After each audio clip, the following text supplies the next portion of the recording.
Bom, o trabalho é de cinemática direta, que consiste em determinar um ponto no espaço a partir dos ângulos dos eixos do robô. O primeiro, o primeiro trabalho, o primeiro vídeo, é fazer explicando as transformações elementares de cada um dos sistemas de coordenadas a partir do sistema anterior, relacionando essas transformações com os parâmetros da tabela de David-Rattenberg. Então, a primeira coisa que eu fiz foi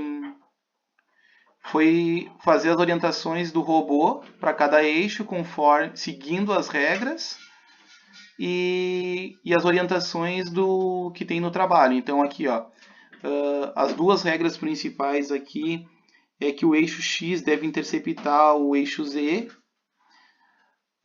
e o eixo X deve estar perpendicular ao eixo Z anterior sempre.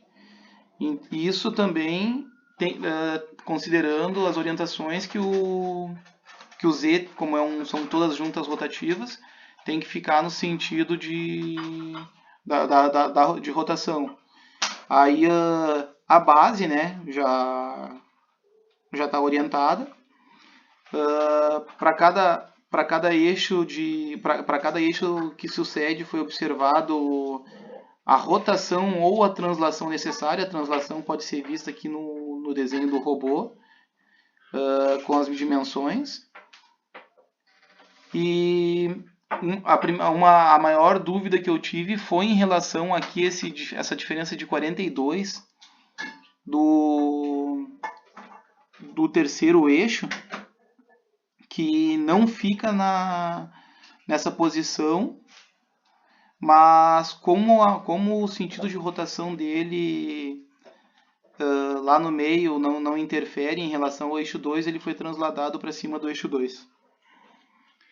Aí Denavi-Rattenberg ele propôs uma sequência para montar, ele propôs 4 matrizes, uma para rotação em Z, uma para translação em Z, uma para translação em X e a última para rotação em X. Para montar as matrizes não tem sequência, mas na hora de multiplicar elas tem que observar sim a sequência de multiplicação, porque senão não vai ficar correto.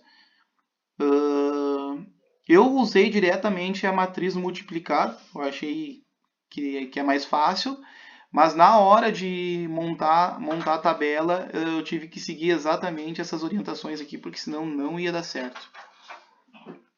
Aí a tabela que foi montada foi essa daqui. De um eixo para o outro só teve rotação em θ do eixo 1 para o 2 e do eixo 5 para o 6. Translação, a gente observou sempre o comprimento dos braços do robô, dos elos do robô, até a última extremidade lá. O interessante é que aqui nesse pulso esférico também é considerado zero entre zero de translação ali, então a gente observa só rotação. Isso até facilita um pouco assim na montagem depois. Aí eu vou comentar aqui o que é cada um dos parâmetros, né, para reforçar. A é a distância entre os eixos. A é a distância de translação entre os eixos zero, ou seja, é o quanto movimentou em x de um ponto para o próximo. Alfa é o ângulo entre os eixos 0 e x, ou seja, uma rotação em x. D é a distância perpendicular entre a origem e a interseção de x, ou seja, D é a translação em z. O quanto moveu em z de um eixo de um ponto para o outro. E θ é o ângulo entre os x, ou seja, a rotação em z. Então, depois com essa tabela montada aqui, jogar na matriz, conforme está aqui, cosseno e seno para cada um dos ângulos, observando a distância D e a distância A. Aí assim conclui esse primeiro vídeo que era explicar como foi montada a